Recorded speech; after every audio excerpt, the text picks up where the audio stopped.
I never thought that tumbling down the cold concrete stairs of a San Francisco hospital would be the way fate chose to lay bare the truth about my family. They say when you face death, your entire life flashes before your eyes like a rewound film. For me, it was different. My film didn't replay beautiful moments, it replayed every time I was belittled, sidelined, and called dramatic just for daring to demand fairness. And up above, the hand that pushed me down belonged to none other than Samantha, my younger sister, 3 years my junior, the angel in my parents' eyes, and the devil in mine. My name is Emily Carter, 31 years old. I'm the eldest daughter of the Carter family, a well-off middle-class family living in the suburbs south of San Francisco. From childhood to adulthood, I always tried to be my parents' pride, excelling in school, obedient, hardworking, flawless. But it turned out, in that house, the role of favorite child was reserved for Samantha. My unspoken duty was to be the backdrop for her shine. That moment, lying at the foot of the stairs, my breath short and sharp, my chest throbbing as if crushed by a truck, I saw my parents rush forward. I waited, hoping for once in my life they'd run to me, grab my hand, call my name. But no, they brushed past me like I was a stain on the floor, then enveloped Samantha, the golden daughter who sobbed and trembled right on cue. "It was just an accident, wasn't it, sweetheart?" my father Richard asked her, his voice trembling but hopeful. Samantha buried her face in his shoulder, her frame quivering. I heard her whispered reply, cutting like a knife. "Yes, an accident." I laughed through this pain, but the laugh turned into a hoarse groan as my broken ribs made breathing a struggle. The irony was, my parents believed her instantly. No doubt, no glance down at me to check if I was even alive. They probably didn't notice the small red dot blinking in the corner of the stairwell ceiling. A security camera. And the only person in that scene who remained calm was Nurse Johnson, the head nurse who'd seen more accidents than my father's golf outings. I caught her gaze, cool but sharp. As the medics rushed to lift me onto a stretcher, I saw her tilt her head, as if confirming to herself that the camera had captured everything. My body trembled, not just from pain but from an emotion hard to name. A familiar despair mixed with a faint hope. Maybe this time there was undeniable proof. Maybe this time I wouldn't be labeled dramatic, liar, or jealous of my sister. But I also knew my parents would do anything to protect Samantha, as they had for 28 years. I'll tell you, from start to finish, how a fall in a hospital became the greatest turning point of my life. About the years I was turned into a faint shadow beside the Carter family's princess. About the times I tried to scream the truth, only to have my voice stifled by favoritism and deceit. And finally, about how I found a way out, not through revenge, but by affirming my own worth. Sounds tragic? It is. But it's also so ironic you can't help but laugh. As I lay gasping, my parents still had the composure to tell the hospital staff, "It was definitely an accident. Our older daughter is so clumsy, always falling." If I weren't the one on the stretcher, I'd believe this was a poorly acted play by a small-town troupe. I know many of you watching this video might see yourselves in my story. Maybe you weren't pushed downstairs, but you've been ignored by your own family or had the truth twisted to protect someone else. That feeling of being belittled, gaslit, pushed out of the circle of love, it hurts no less than broken ribs. I'm not sharing this to complain, but to invite you to walk with me through each chapter of this story, because this fall was just the beginning. The next part reveals it all, an unfair past, schemes hidden under a glossy facade, and how a tiny piece of footage could topple a family illusion built over decades. If you've ever been sidelined by your family, forced to swallow tears because someone else was favored, I hope my story reaches you. And if you haven't, listen as a reminder. Sometimes, what we call family is just a shell. Beneath it may lie cracks waiting for a fall to expose them. They say childhood is a snapshot of honey, warm, sweet, timeless. My childhood creaked like a knife slicing through birthday cake frosting, stopping at a soft, sharp whisper, "Share half with Samantha, Emily." That day, I turned 8, and my name suddenly had a co-star on a cake meant to be mine. As the knife split, "Happy birthday, Emily," my life split too. Half for me, half for the sister the family canonized. I'm Emily Carter, 31. If you heard my previous chapter, you know I just survived a fall down a San Francisco hospital stairwell. But that fall didn't come from nowhere. It was pieced together from hundreds of past fragments, times I was forced to be generous, called dramatic, or told the familiar refrain, "As the older sister, you must yield." Today, I go back to where it all began. My 8th birthday, then a string of accidents, with Samantha's sugar-sweet excuses. That's how a golden child was crowned, and a scapegoat was formed. That afternoon, the Carter backyard brimmed with balloons, a long table draped in red checkered cloth. I wore a yellow dress hand-sewn by Grandma Martha, its stitches rough but sturdy. As I closed my eyes to make a wish, Samantha, 5 years old, with mint candy green eyes, sobbed, "Today, nothing's for me." My mother, Eleanor, softened her tone instantly. My father, Richard, called it a lesson in sharing. And so, with one cut, Samantha's name was added to the cake, its frosting both fair and erasing my wish. The gifts were shared, too. Samantha gleefully picked 3 boxes I'd hoped for most. When I hesitated, Mom smiled. "She's younger, you're the big sister." Dad squeezed my shoulder. "The leader yields first." It sounded noble, but growing up I realized, if you're always paving the way for others, you get used to having no path for yourself. From that day, the family tracks were laid. Samantha was the star, I was the backdrop. She only needed to twitch a finger, and the house cheered prodigy. I won a debate competition, and they said, "That's expected." I made the honor roll. Dinner passed as usual. Samantha got a rare C+ in math, and the family dined at an Italian restaurant to celebrate her effort. I learned to dim my light, a survival skill in a place that valued comfort over truth. Then came the accidents. At 10, Grandma Martha gave me a curly-haired doll. One afternoon, Samantha chopped its hair off. She sobbed, "My hand slipped." Mom hugged her, turning to me gently. "Don't be harsh. Doll hair grows back in imagination." I picked up the curls from the floor and realized, in this house, imagination was an all-powerful insurance company. At 16, I wrote a scholarship essay, submitted early to be safe. The night before the deadline, the file vanished. Samantha leaned on the door, mumbling, "I thought it was a draft. I deleted it." Dad sighed. "A lesson for you. Always back up." I stayed up rewriting while Samantha got cookies for owning up. In our house, admitting fault was worth more than not causing it. You might ask, why didn't you fight back? Kids rarely rebel when the cost is love. I chose silence, stacking achievements, collecting awards, hoping for a fair glance. But that glance always slipped past, as if I were a gray backdrop. I often wondered, was I really dramatic, as they said? Gaslighting doesn't need a lamp, just a bright kitchen, the scent of cinnamon, and a "don't make a big deal." The only exception was Grandma Martha. She sewed my dresses and mended the tears I hid. She taught me the difference between politeness and kindness. Politeness stays silent, kindness doesn't hurt. On walks around the neighborhood, she said, "Don't be a soft cushion. Everyone loves to sit on it, but you sink." I nodded, but at night, I smoothed myself on the family couch, because sometimes peace looks like love. I grew up trying to change, joined the debate team, science club, ran cross-country. I earned a full scholarship. At the dinner celebrating my acceptance letter, I hoped for praise. Mom said, "Samantha just got invited to a lookbook shoot. Such charisma." Dad sipped wine. "You did well too, in a steady way." The word steady landed like a weight, crushing my efforts. I raised my water glass, toasting my sister's charisma.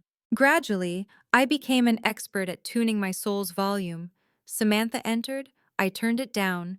Parents were stressed, I muted it. The one time I dared say no, refusing to lend Samantha my car for an interview, she got it anyway. The next day, My car had a long scratch. No one knew who did it, but I understood. In this house, the price of no was silent scars. I tried seeking validation from a school counselor. He smiled. Just normal sibling rivalry. I left with a faded brochure and the feeling I'd exaggerated a small issue. But truth has a habit of repeating, each time bigger. Until the hospital stairwell swallowed me, I realized all those moments were just addition leading to an equal sign. My 8th birthday was the starting point of a cruel logic. If someone had defended me that day, shouted, "Today is Emily's day," my life might have been different. But no one did, and I learned to protect myself with silence. Ironically, silence protects no one. It only amplifies others' stories. So when Samantha placed her hand on my back in the hospital stairwell, pushing me down the concrete steps, I didn't just hear bones crack, but my childhood shatter. And somewhere in my subconscious, I heard Grandma Martha's words, "One day you'll need proof, so you stop doubting yourself." That blinking red camera was the proof. If you've ever blown out candles on a cake with two names, you'll understand. The candles still flicker, but the wish is halved. I grew up with such half wishes. But a wish needs proof to become truth. And for the first time, I had proof. They say every family has someone quietly anchoring the ship from drifting into the abyss. For me, that anchor was Martha Carter, my grandmother, now 84. If my parents were harsh judges always ruling against me, and Samantha was the star actress applauded endlessly, Grandma Martha was the only audience member who stayed until the end, listening to my lonely monologue. I still recall her faint perfume, a classic scent no store sold, crafted by time, love, and the habit of dusting old Bible pages. She was the only one in the house who looked at me, not through me to see Samantha. Once, when I was 11, she pulled me close and whispered, "You don't need to be great to be loved, Emily. You just need to be you." I laughed, a rare bitter laugh for that age. Be myself. In the Carter house, being myself meant being Samantha's backdrop. But Grandma Martha was different. She spoke as if from a parallel universe where fairness existed and love wasn't conditional. I grew up in her living room visits, a small space separate from the main house, filled with books, yarn, and unfiltered photos. I could sit for hours listening to her stories of youth, gardening, teaching, surviving war, raising a family on fruit sales. She didn't need a spotlight, just a small plot to sow and hands to tend it. Samantha rarely appeared. She only showed up to flaunt trivial achievements, a local fashion shoot, a party with a blissed celebrity. She'd hug Grandma, but her eyes always flicked to the jewelry cabinet. To her, Grandma was a sparkling memory box to plunder. I was different. I came to Grandma not to take, but to breathe. When my parents scolded, when Samantha faked tears to cover mistakes, I sought her. She always opened her door, set a hot tea before me, letting me sit in silence until I was ready to speak. Once I cried for an hour straight. She didn't interrupt with "Don't be weak" like my parents. She just placed a hand on my shoulder, a touch lighter than 1,000 consolations. Everything changed when Grandma was hospitalized. One winter morning I got a call. Severe pneumonia, rushed to San Francisco General. My heart sank like a stone. In that moment I knew my only anchor was faltering. I dropped work, raced to the hospital. When I entered her room, she lay pale, but her smile bloomed when she saw me. "You came, Emily," she said, voice frail but warm. "I knew you would." Beside her bed, my parents sat stiffly, faces solemn as if at a board meeting, not caring for their mother. They nodded at me, then resumed discussing Samantha, her big modeling gig, how she'd carry the family legacy by being famous. I sat by Grandma, holding her thin hand. She told me about the garden she planned for spring, as if the hospital were a temporary vacation. I nodded, swallowing tears, trying to believe in that vision. Late afternoon, Samantha arrived, 2 hours late, makeup pristine like she was headed to a gala, carrying a small gift bag to prove her heart. She kissed Grandma, then minutes later checked her compact mirror, saying, "I think I should keep the sapphire necklace. It matches my eyes." Emily never wears jewelry anyway. I froze. Mom nodded. Sounds reasonable. We should plan ahead, avoid a rush later. I exploded.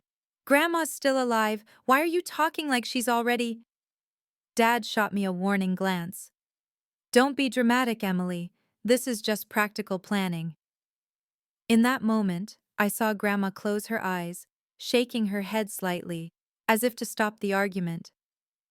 I felt shame for my entire family. That night, as we prepared to leave, I caught Samantha slipping something small from Grandma's bedside drawer into her bag.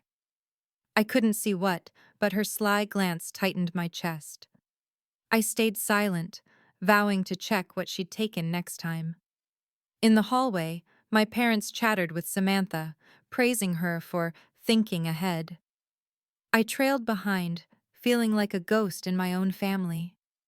The hospital stairwell echoed with cold footsteps, signaling a storm approaching. I didn't know that days later, on those same stairs, Samantha would turn her jealousy into action. They say hospitals strip people to their rawest, either utterly vulnerable or shamelessly brazen. For my family, that sixth-floor hospital room was a mock trial, where everyone revealed their true nature without pretense. Grandma Martha lay semi-conscious after a long coughing spell, the heart monitor beeping steadily like a ticking clock. I sat by her bed, gripping her frail hand. Meanwhile, my parents and Samantha were busy with an unthinkable topic: the legacy of a woman still breathing. Dad started, his tone as serious as a corporate meeting. We should prepare, so we're not caught off guard later. Mom nodded, eyeing the jewelry box on the shelf. Samantha seized the moment, her voice syrupy.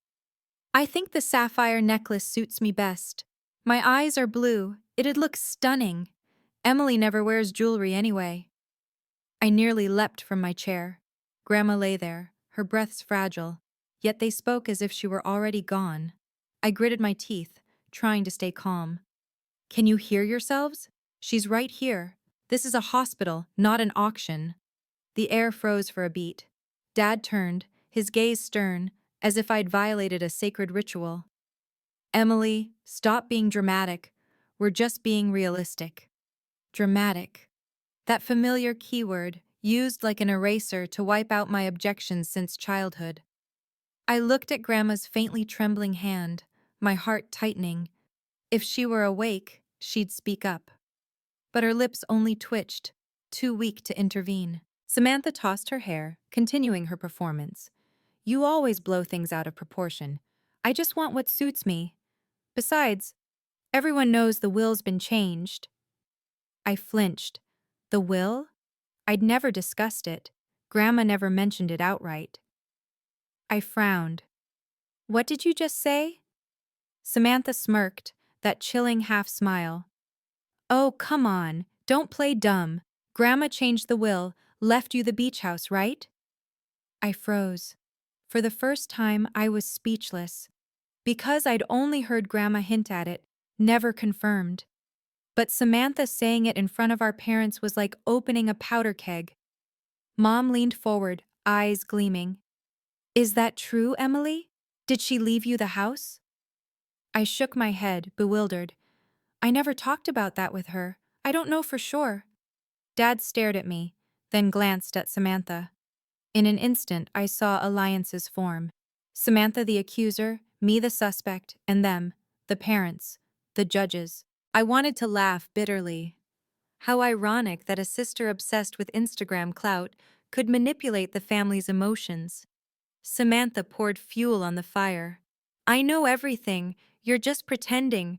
Grandma always favored you, called you the reliable grandchild, while She paused, bursting into perfectly timed tears, shoulders shaking. My parents rushed to her, soothing her as if she were the one fresh from a near-death experience. I stood frozen, blood rushing to my face. It was all so familiar, a vague accusation, timely tears, and my sentence signed in silence. I looked at Grandma. She opened her eyes weakly, meeting mine. In that moment, I saw helplessness and apology in her gaze. I understood. She knew everything, but lacked the strength to defend me like before. The burden fell on me, as always. I took a deep breath, summoning all my courage. If Grandma did change her will, that's her choice. None of us have the right to discuss it while she's alive, let alone in front of her. My voice was firm, but my heart pounded. For a moment, I hoped my parents would listen. But Dad frowned. Mom shook her head. "You're blowing it out of proportion again, Emily. Always playing the justice warrior." I wanted to scream, "Yes, because no one else will." But my throat choked. Only the steady beep of the ventilator marked the rhythm of this family tragedy. In that moment, I realized this fight wouldn't end with a few pieces of jewelry. It was a warning bell for what was coming. Real pushes, words that kill slowly, and a legal battle none of us wanted. You see, even in a hospital room with death looming, they chose to discuss assets over holding a loved one's hand. That was my family, a stage where I always played the supporting role. But from the moment Samantha mentioned the will, I knew this play would never be the same. If you find this story compelling, comment Y to let me know to keep going. If not, comment N. Though I suspect the truth will still pique your curiosity in the next chapter, when the hospital stairwell becomes the scene of an undeniable crime. They say hospital silence feels sacred, but that night, the silence in the sixth-floor concrete stairwell felt like a secret trial. Each of my footsteps echoed like an accusation.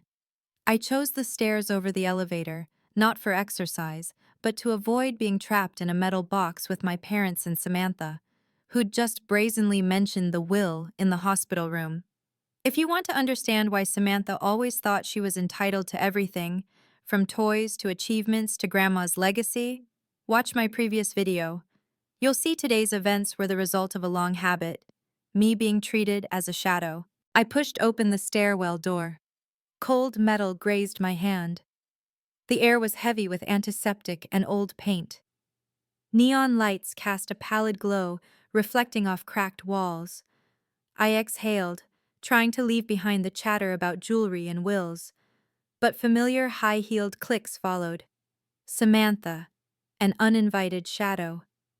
"Running away, sis?" Her voice was icy.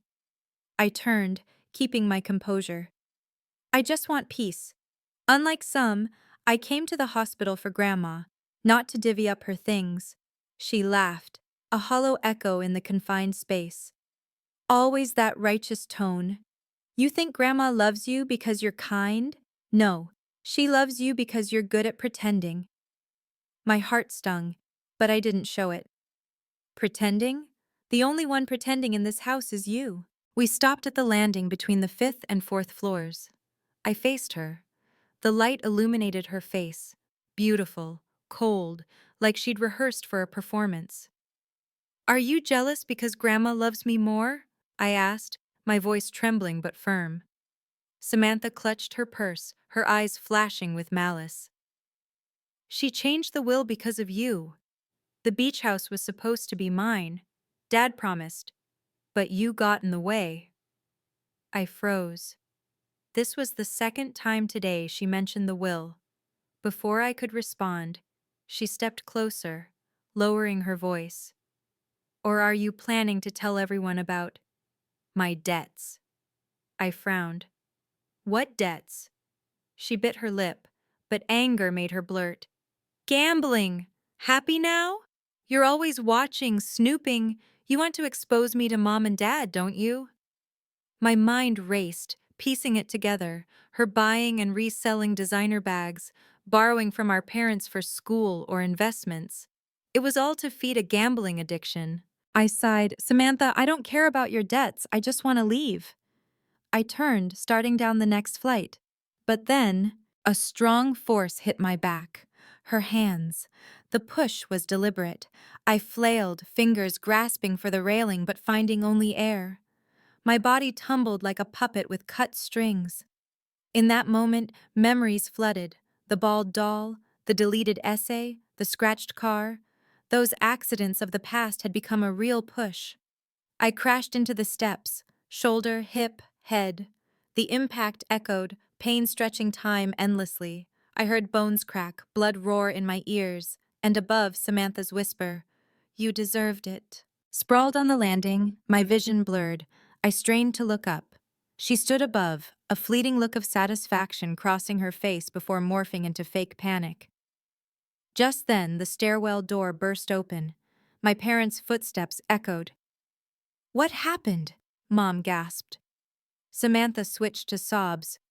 She she fell. I tried to grab her but couldn't." I wanted to scream, "She pushed me!" But my ragged breaths and searing pain produced only groans. And in that moment, I saw my parents rush, not to me, but to Samantha. They held her, comforting her as if she were the victim. If you've watched my videos about how my parents always believed Samantha's tears over truth, you'll see this scene is painfully familiar, except this time I could have died. I faded, my eyes catching one detail, the red dot blinking in the ceiling corner, the security camera, and I swear I saw Nurse Johnson pass by, glancing up. In her calm eyes I read one thing: everything was recorded. From the stairwell's bottom I understood, this fall wasn't just jealousy's result. It was a lifetime of buildup, favoritism, excused, accidents, and hatred nurtured in darkness. Samantha was no longer just spoiled. She was ready to erase her sister from the world. And me? I clung to a faint hope that this time, proof would speak for me. If the stairwell fall was a horrific act, what followed was the climax I'd relived my entire childhood. My parents, with programmed instinct, rushed to embrace Samantha, the culprit, while ignoring me, the victim writhing on the ground. I remember the cold tile against my cheek, my ribs creaking with each labored breath. My vision blurred, but I was lucid enough to see where my parents stood, beside Samantha. "Are you okay, darling?" Mom cried, frantically wiping Samantha's tears with a tissue. I I tried to grab her, but she slipped too fast," Samantha sobbed, shoulders shaking like a seasoned actress. Dad believed her instantly. He gripped her shoulders, voice urgent. "It's okay. It's not your fault. Emily was probably careless." I wanted to laugh. Careless? I was pushed. But the laugh became a distorted groan, crushed by pain radiating through my body. I opened my mouth, trying to say, "No, she," but only a moan escaped. If you've seen my videos about how my parents always chose Samantha's tears over evidence, you'll find this scene comically familiar. I'd been blamed for a ruined doll, a deleted essay, a scratched car. Now, I lay on cold stone with blood on my lips, and the script hadn't changed. Suddenly, the stairwell door burst open. White hallway light flooded in. Nurse Johnson appeared, her petite frame dwarfed by her razor-sharp gaze. She shouted, "Call a code blue now! We need a stretcher and medical team in the stairwell!" Within seconds, 2 nurses and a doctor rushed in. They knelt beside me, checking my pulse and breathing. I heard Johnson say firmly, "Careful, possible spinal injury. Stabilize the neck." As they worked, I saw her glance at the ceiling's red blinking dot. She looked at me as if saying, "I know, and the camera does too." My parents stood a few steps above, holding Samantha like a second victim. Dad hurriedly explained to the doctor. They were going downstairs, and Emily slipped. Samantha tried to grab her. Mom chimed in, voice trembling. "Our older daughter is so clumsy, always falling as a kid. This must be an accident." Hearing that, I felt humiliation to my core. They spoke as if I were a giant bobblehead, perpetually tumbling. Samantha kept acting, face in hands, shoulders shaking, tears falling like summer rain. Nurse Johnson glanced at them, then focused on helping lift me onto the stretcher. I saw a flicker of disdain in her eyes, but she said nothing. She knew proof outweighed arguments. As they wheeled me away, I heard Dad tell a security guard, "It's completely an accident, no need for extensive reports." I wanted to yell, "No, she pushed me!" But each breath was a knife, my broken ribs choking my words.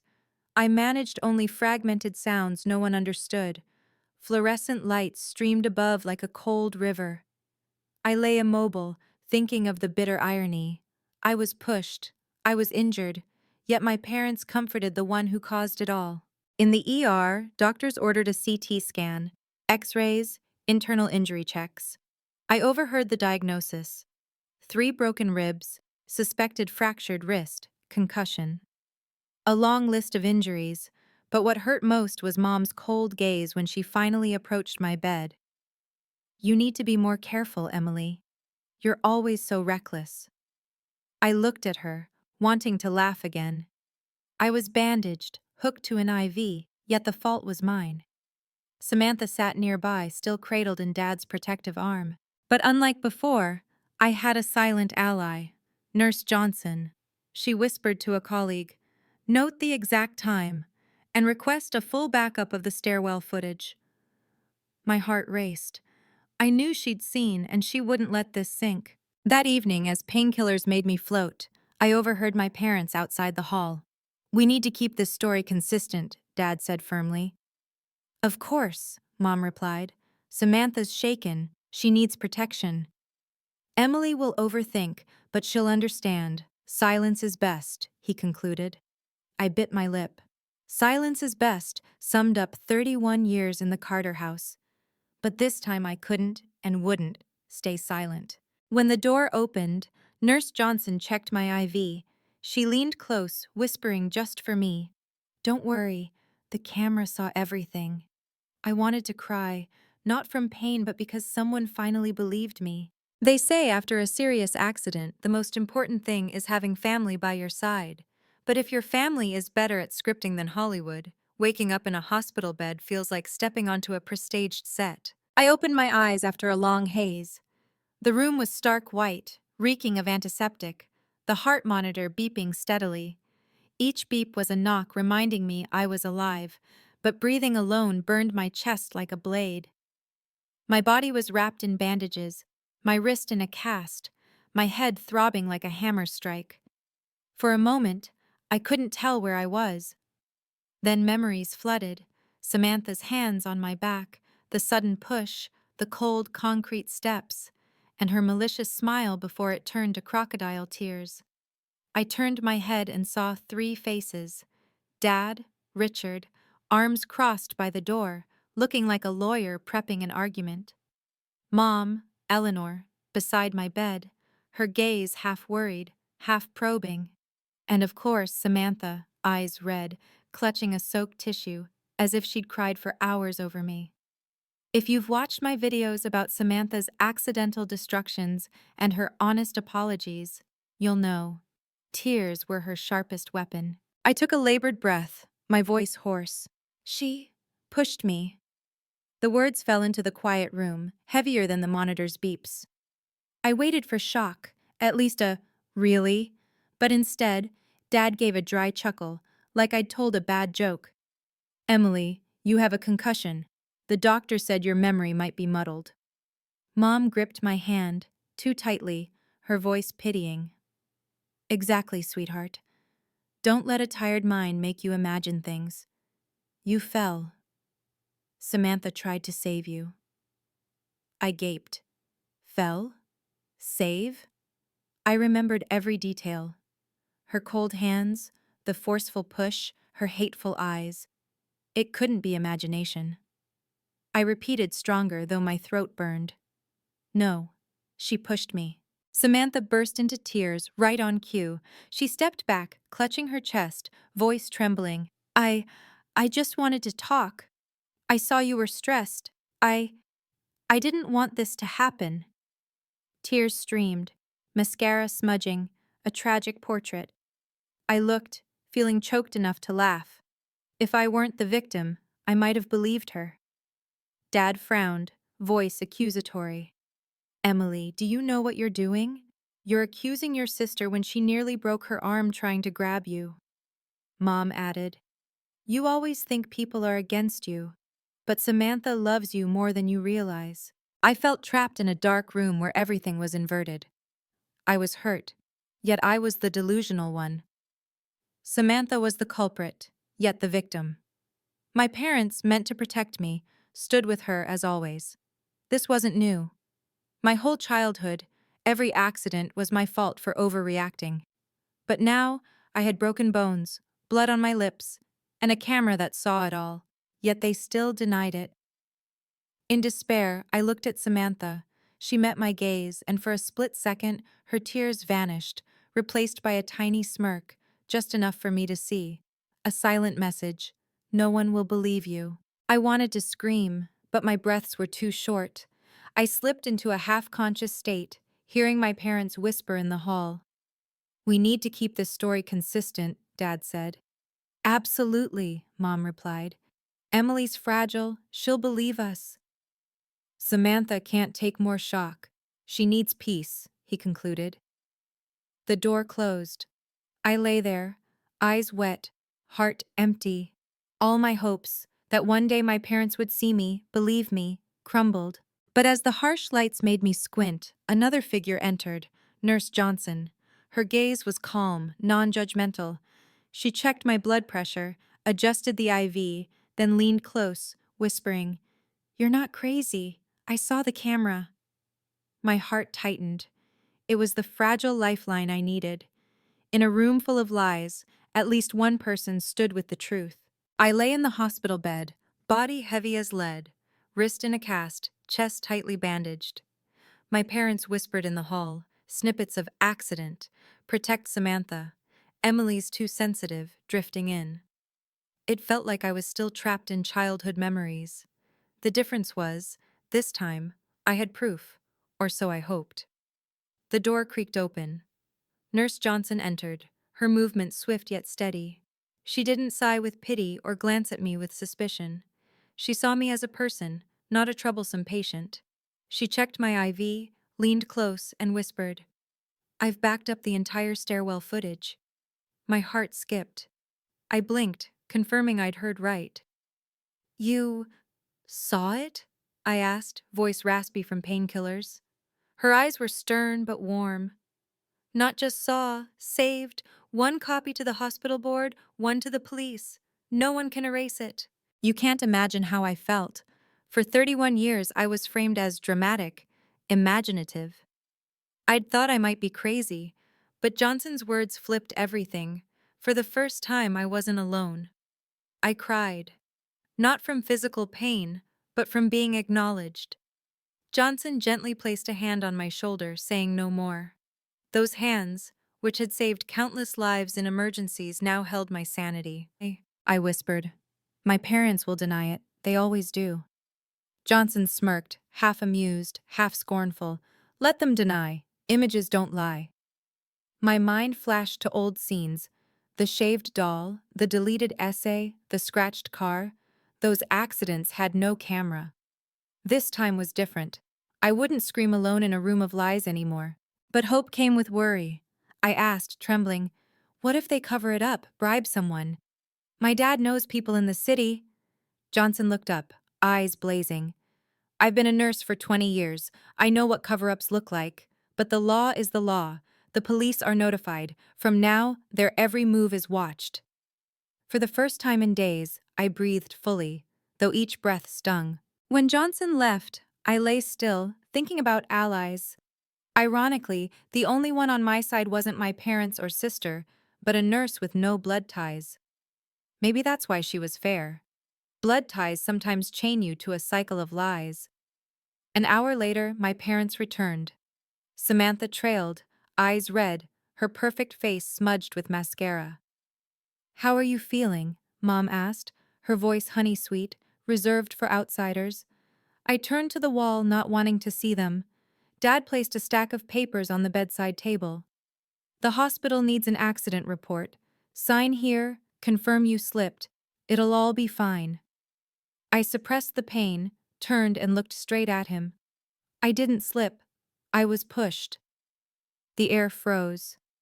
Samantha sniffled. "Sis, I said I'm sorry I couldn't catch you. I'm still scared." Dad's voice hardened.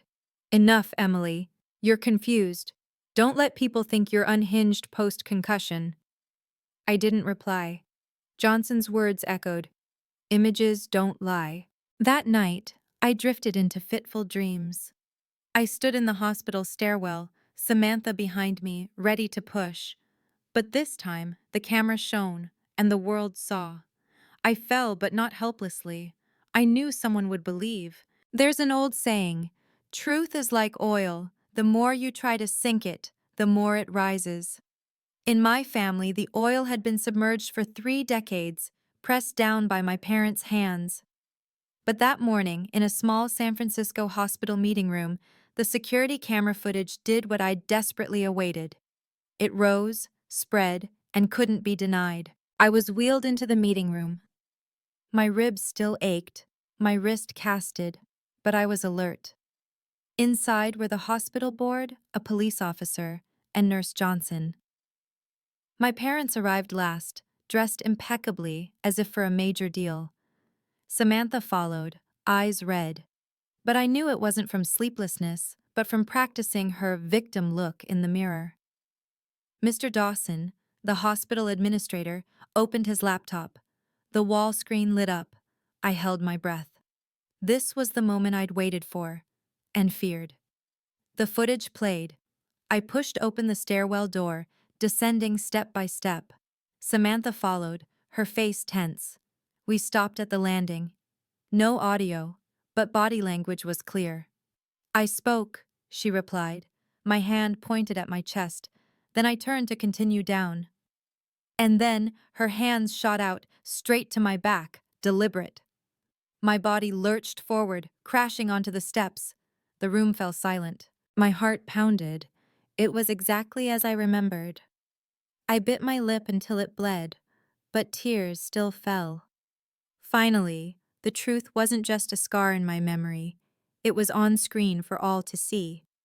My parents exchanged glances. Their faces paled briefly, then recovered as if rehearsed. Dad spoke sharply to the board. It was just a collision. They argued, she swung her arm, accidentally hit Emily. Mom added, voice dramatic.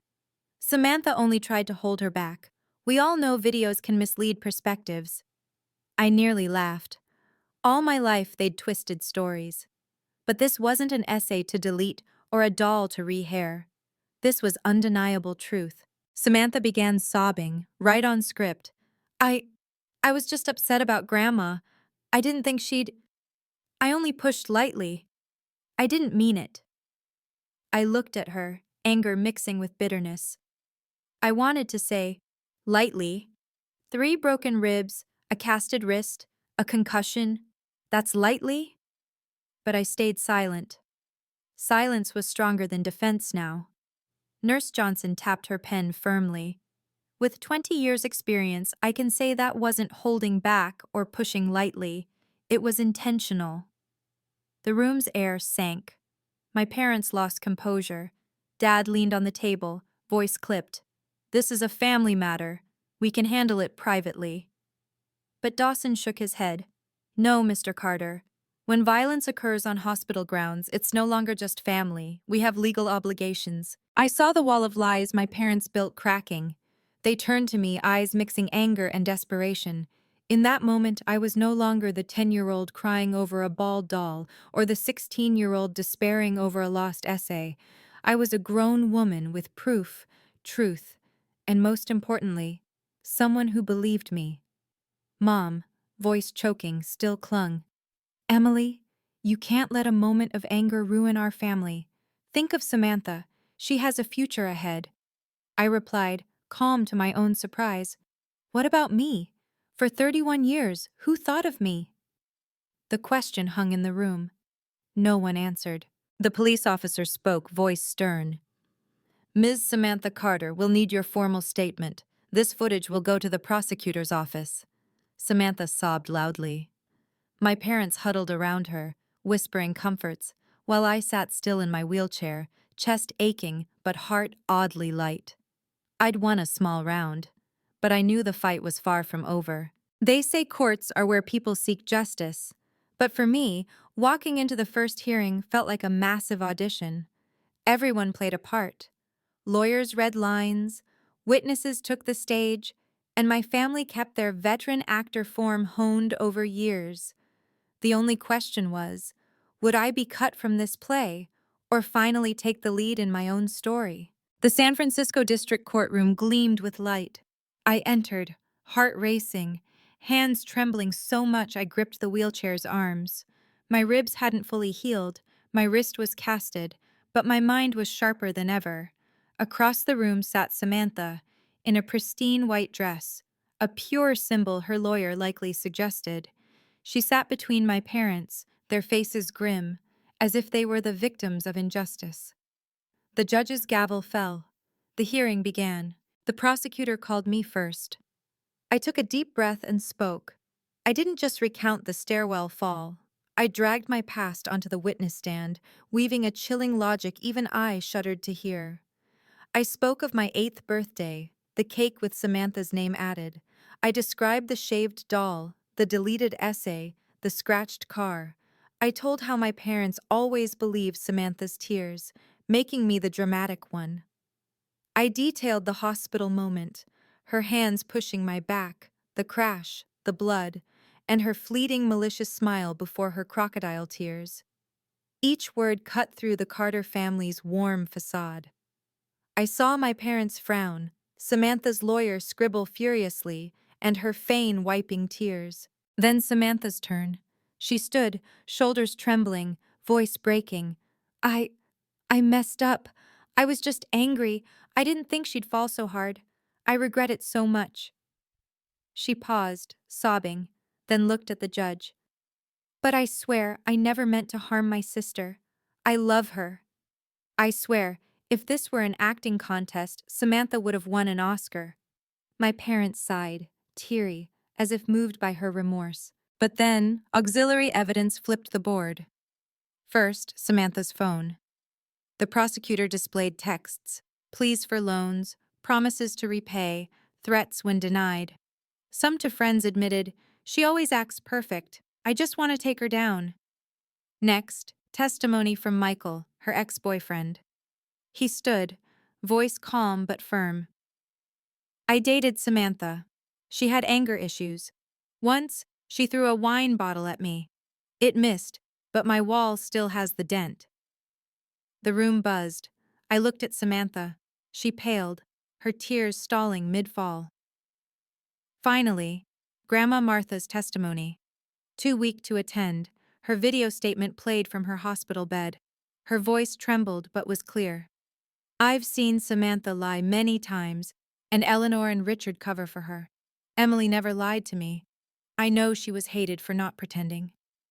The courtroom fell silent. My tears fell, but this time from vindication. My parents squirmed. Dad tried to salvage. We just wanted to keep family harmony. The judge cut in, voice firm. Harmony can't be built on covering up violence. The hearing ended with a temporary ruling, enough evidence for a full trial. Samantha was put on house arrest, her passport confiscated, and a no-contact order issued against me. As police escorted her out, she turned, her eyes blazing with hatred, as if saying, "This isn't over." My parents looked at me, eyes mixing anger and disappointment. But I wasn't afraid anymore. I'd spoken and justice leaned my way. Some surgeries don't use scalpels. One sentence can sever a relationship from your body. After the first hearing, I returned to the hospital for a checkup, chest tightly bandaged, wrist heavy as an anchor. The door opened. Eleanor and Richard entered, their warm, woody cologne signaling a negotiation or ultimatum. I knew. This wasn't a visit. It was our last family meeting. Mom placed a folder on the bedside table, sliding it toward me. Dad crossed his arms, face cold. Her opening sounded like a contract. "Sign here," she said, voice honey laced with ice. "Confirm you won't pursue the lawsuit. We'll handle it. Samantha will get therapy. No scandal. Your career stays safe." I looked at the papers, my life reduced to checkboxes. I asked, "If I don't sign?" Dad's voice fell like a hammer. "Then it's over. Relationship, finances, everything. You'll handle hospital bills, lawyers, housing, and consider losing the Carter name. I laughed, my chest stinging. For 31 years, I've used that name like a membership card, benefits for silence. I know the rules. Mom tilted her head. You're emotional from the trauma. Be realistic. Truth is fragile. Sometimes it's better kept in a glass case. I saw my reflection in the medical tray. A bandaged woman, eyes shadowed, but no longer silent. Why? For Samantha? I asked. Dad switched to negotiation. For family. A public trial will burn everything. Your sister will be ruined. And you'll always be the cruel sister in the public's eyes. I inhaled, the bandages tightening. What about my cost?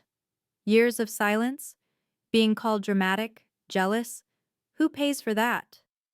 Mom frowned. You never lacked. Good grades, job, nice apartment, we did everything for you. I cried. Everything, except believing me. Mom pulled an envelope from her bag. Our final offer. A sum to settle you. In return, drop the suit, sign an NDA. We'll fund a charity in Grandma Martha's name. You can still be the good one publicly. I saw Grandma's name on the envelope, blood boiling. She wasn't a marketing invoice.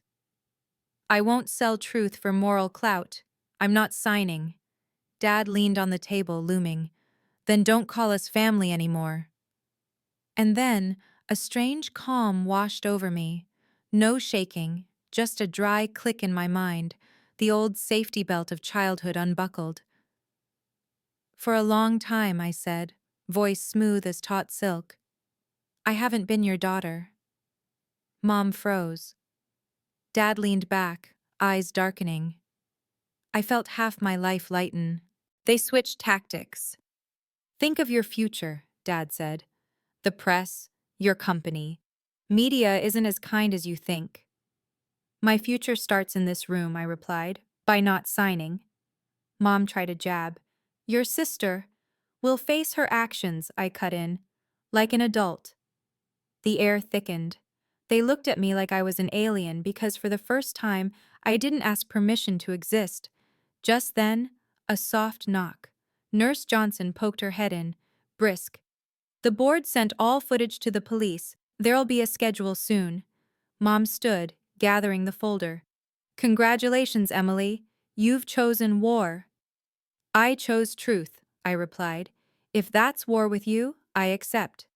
They left. The door closed softly, polite as any high-class severance. I lay still, body aching, but soul light. In my mind, I saw a beach, the house Grandma mentioned, waves lapping in the afternoon. Whatever the will held, I'd reclaimed something no one could keep, my voice. My phone buzzed. A text from Aunt Jillian. If you need a place, my house always has a room. Another from a colleague. We're here. I smiled through tears. Maybe family is something you choose, not inherit. I opened the small notebook Johnson gave me. Write why you're here, she'd said. I wrote, because for once, I set a boundary. For once, I chose myself. That night, my lawyer called. They've hired a big gun. They'll attack your character, smear you, corner you. I looked at my bandaged chest, smiling wearily. They've done that my whole life. I'm used to it. The difference is, this time, I'm not alone. Before sleeping, I texted Mom one last message, not a plea, but a goodbye. I wish you and Dad peace. I set the phone down, pulled the blanket, and listened to the heart monitor's steady beat, a silent declaration. I'm alive. And alive, for the first time, in its truest sense. People think family is a closed circle. You're born in it, grow in it, and accept its cracks as default. But I discovered something else. Sometimes that circle has unexpected exits, and the outsiders in your lineage become your strongest support. I left the hospital on a sunny morning, golden light piercing the glass. My parents didn't come. Samantha was under house arrest, barred from contacting me. I stood at the hospital gate with a small suitcase, my white cast glaring in the sun, feeling like a child abandoned at a train station. Then a Navy SUV pulled up. The window rolled down, revealing a familiar face, Aunt Jillian Carter, my dad's youngest sister. She smiled, a relaxed grin unlike the Carter family's polished smirks. "Get in, Emily. My house has a room for you." In that moment, I realized the circle could expand, and I wasn't alone. Jillian's house sat in the northern suburbs, near the sea. A small white house with red tiles, a front yard of blooming lavender.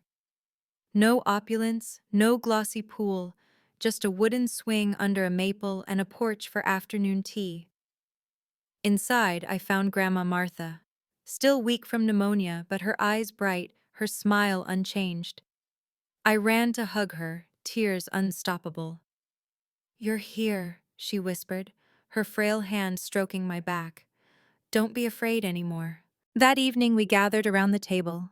Simple chicken stew, fragrant and warm. I'd never felt a family meal so comforting.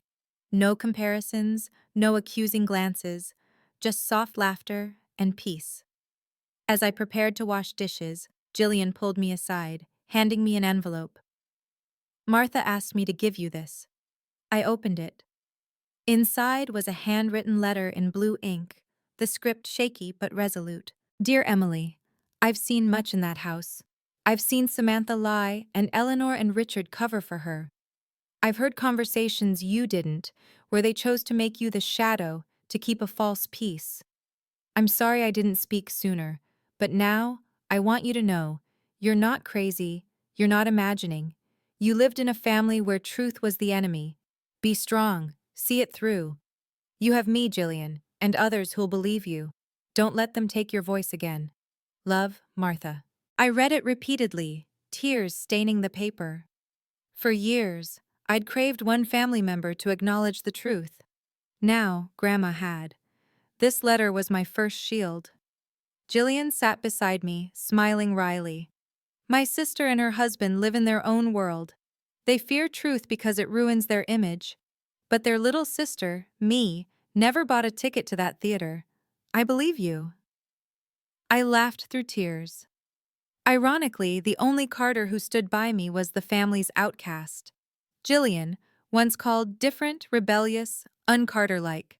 In the following days, I recovered in that small house. Mornings, Jillian brewed coffee. Grandma read the paper on the porch. I relearned to walk, chest aching but heart light. I could breathe without the pressure to perform. At night, I wrote in my notebook, memories, pain, and the liberation of saying, "I'm no longer your daughter." Each line dismantled the gaslighting wall that buried me for 31 years. One evening, Jillian turned on the TV. Local news reported, "The San Francisco hospital case continues to stir. Victim Emily Carter is now under her aunt's care." Sources say Martha Carter confirmed witnessing her daughter, Eleanor, cover up Samantha's wrongs. My parents must have been livid. They were used to controlling the narrative, now losing the reins. I didn't gloat, but I felt justice. One morning, I woke in Jillian's small guest room, sunlight filtering through curtains. My phone buzzed incessantly. Opening it, dozens of texts, notifications, and missed calls poured in like a flood. Friends, colleagues, strangers sent the same thing. A long Instagram post from Samantha. The cover photo showed her, face forlorn, eyes red. Bold text read, "The truth I have to tell."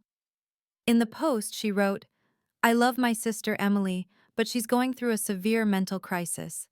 She fabricated that I pushed her when she actually slipped. I tried to save her, and now I'm a victim of slander. I beg everyone not to believe these lies."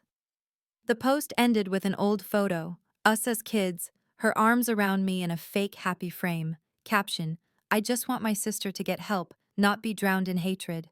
Within an hour, thousands of comments flooded in. Half called me a jealous monster, cruel sister, someone out to ruin her sibling for inheritance. The other half doubted. "But what about the video?" Social media split like rival teams, with me as the ball kicked around. My phone rang. Martin, my boss. "Emily, his voice hesitant. I got calls from partners. They're asking if you're mentally stable. There's a rumor. From where? I cut in, voice choked. From your mom. She told some people you're delusional post-concussion. I bit my lip. My parents weren't just covering for Samantha. They'd launched a PR campaign, painting me as unhinged. By noon, local TV ran. Carter family denies hospital violence allegations. The younger daughter, Samantha, insists it was an accident.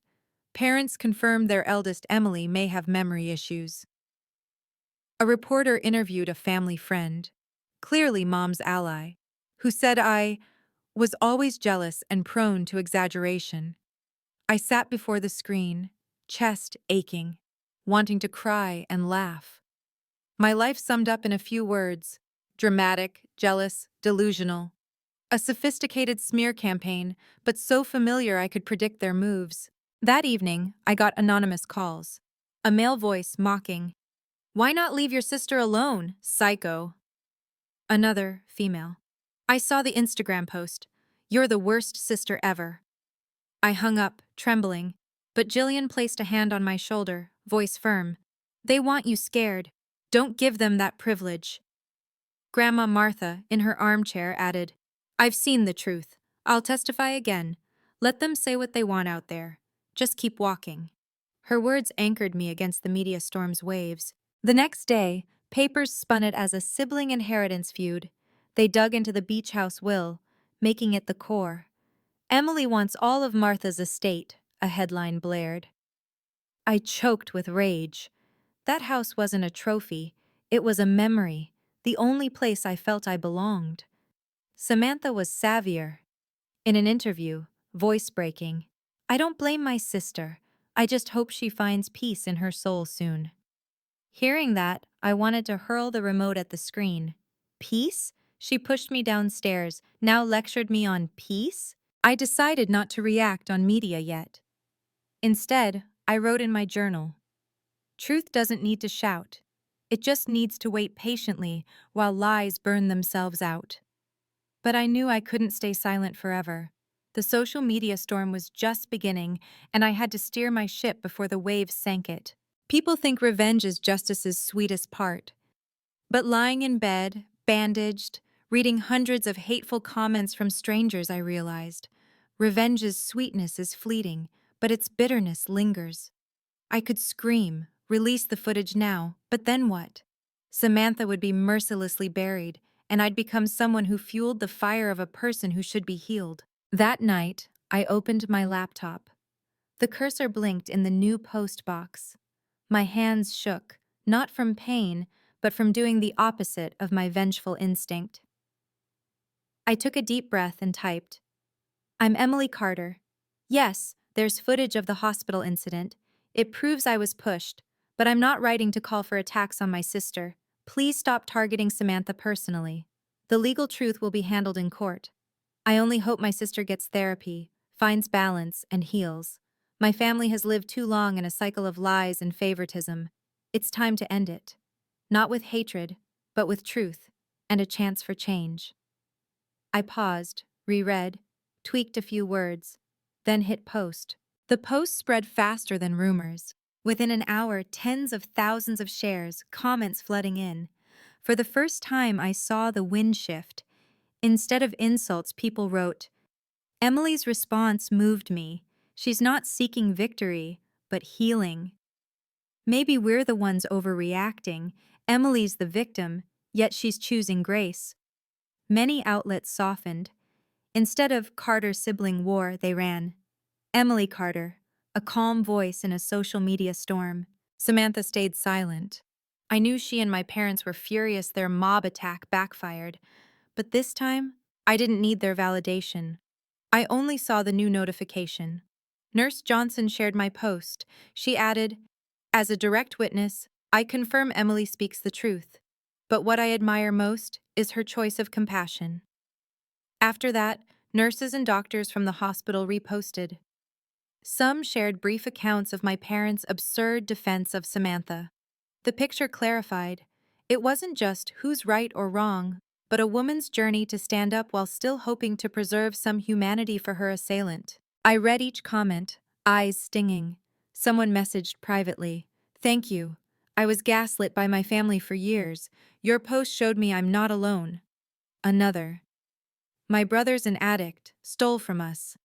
I hated him, but your post made me think he needs treatment, not punishment." I didn't aim to be a symbol. I wrote to keep calm in the storm. But unexpectedly, that post became a lifeline for others struggling in their own stories. Jillian looked at me, smiling. "You know, this move is what really scares your parents. They're used to controlling with emotions, silence, but they don't know how to fight public kindness." Grandma Martha whispered, voice weak but clear. "You chose the hard path, but the right one." That night, I no longer trembled at threatening messages. Instead, my phone glowed with thanks. The social media storm raged, but I was no longer the ball kicked around. I'd become the one holding it. People say a tragedy's end isn't thunder or lightning, but an unexpected silence. For me, that silence came in a sparsely attended courtroom where Samantha received a 2-year suspended sentence, mandatory therapy, and a restraining order against me. No handcuffs, no tearful remorse, just the judge's cold nod and the gavel's final tap. But for me, it wasn't just a verdict. It was a ticket to a new life. My parents sat in the back, faces pale but still upholding their elite facade. Mom hissed, "What a disgrace. The whole city's watching." Dad whispered back like strategizing a business deal. "We'll call it a tough phase for Samantha. People will understand." I heard it all, but felt no anger. Like reaching the emergency exit, the shouts behind me were just distant echoes. What surprised me was the response from relatives and the public. Those who once avoided me stayed silent, now texted, "Emily, we're sorry for not believing sooner." Some distant relatives called, admitting they'd seen the favoritism but didn't dare speak. Truth is like a crack in a wall. Once light seeps in, everyone must see. I moved to Seattle after recovering. My new apartment wasn't luxurious, no pool, no two-car garage, but it had a big window overlooking the city's gray-green sky, where I could breathe freely without judgment. With savings and support from close colleagues, I started a small fund called Safe Steps. It supports victims of family violence, those gaslit, ignored, called dramatic like me. We offer therapy scholarships, legal aid, even funding for old buildings to install stairwell cameras. A small detail, but sometimes a blinking red dot can save a life. On the 1-year anniversary of my fall, I returned to San Francisco General, not with fear, but with a basket of baked goods and a thank you card. I walked into the nurse's station, and there was Nurse Johnson. She looked at me, a rare smile on her one-cestern face. "You look much better, Emily." I hugged her, whispering, "Thanks to you, I'm sitting here." The medical team gathered, patting my shoulder, sharing how my case tightened hospital protocols, encouraging staff to preserve evidence for patients. I wasn't just saved, I'd helped change a system. Leaving the hospital, I paused at the old stairwell. The steps were still cold, the light still pale, but I no longer trembled. I touched the railing, breathing deeply. This wasn't a place of trauma anymore, but where I rose from despair's depths. A year later, I learned a simple yet profound truth. Family isn't just blood. Blood can betray, gaslight, choose pretense over truth. But real family are those who look at you, see your wounds and strength, and stay. For me, that's Jillian, Martha, Nurse Johnson, a few colleagues, and strangers who sent supportive messages. That night, in my Seattle apartment, watching rain streak the glass, I recalled my last hospital journal entry. "I'm no longer their daughter." Now I wanted to add, "But I found my true family."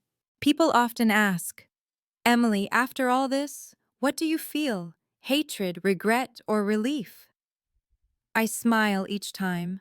No word fully captures the journey I've shared in these 15 chapters. But one thing's certain. This isn't just my story. It's a mirror for countless others belittled, gaslit, made a shadow in their own homes. From the San Francisco hospital stairwell fall, I climbed through emotional steps, pain, fear, despair, rage, and finally calm. I watched my parents shield their golden child, heard "you're overreacting" like a mantra. Yet I met unexpected allies, a resolute nurse, a shunned aunt, a grandmother steadfast in truth. Looking back, the greatest value this story offers is recognition. Not from my parents, but from myself. For 31 years, I lived feeling I needed permission to exist. Saying "I'm no longer your daughter" wasn't just rebellion, it was affirmation.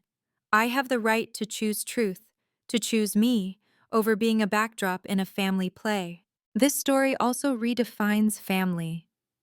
Blood may connect, but love and respect forge the lasting bond. I found family in those without blood ties, colleagues defending my honor, Nurse Johnson's resolute "I saw," strangers sending comfort after my public post. True family isn't where you're forced to be silent, but where your voice is heard. Another value I share is compassion. In Chapter 14, I chose a public apology, not to win, but to stop the cycle of hatred. I can't change Samantha pushing me, but I can change my response. Not fueling a fire against someone ruined by spoiling and deceit. Compassion isn't blind forgiveness, it's setting boundaries while hoping others heal. And finally, I realized truth needs evidence, but courage is forged in pain. Without that camera, I might still be called dramatic. Without Johnson, the footage might have been erased. But most importantly, I chose not to stay silent. I stood facing those who raised me. That's my message to you now. Don't let anyone silence your voice, especially in your own family. Truth never vanishes. It can be hidden, buried, but once light hits, it rises. And that truth can be your key to freedom. True family is chosen by heart, not blood. Don't let blood ties chain you to toxic relationships. Compassion isn't weakness, it's being strong enough not to retaliate with hate, yet wise enough to set boundaries. You're not alone. Your family may not believe you, but out there, strangers are ready to stand with truth. Allies appear where you least expect. Courage is choosing yourself. No one can live for you, so don't sacrifice yourself for a false harmony. Finishing these 15 chapters, I feel lighter. But I hope at least one of you hears this and realizes you deserve to be heard, loved, and free from cycles of deceit. If my story makes you reflect, leave a comment. Have you experienced something similar? Do you believe true family is built on respect, not secrets and favoritism? I want to hear your stories, because your words might be light for someone in darkness. And if this journey touched your heart, please like, subscribe, and share this video. Not for fame, but so stories like this reach more people, those needing a spark of hope, like I needed that camera's light in the hospital stairwell. I'll keep sharing stories about complex family ties, learning to stand, and finding yourself where no one expects. If you want to join me on that journey, make sure you're subscribed. Because ultimately, I learned, truth doesn't just save one person, it can save a community. And sometimes, one story told can make hundreds, thousands, feel less alone.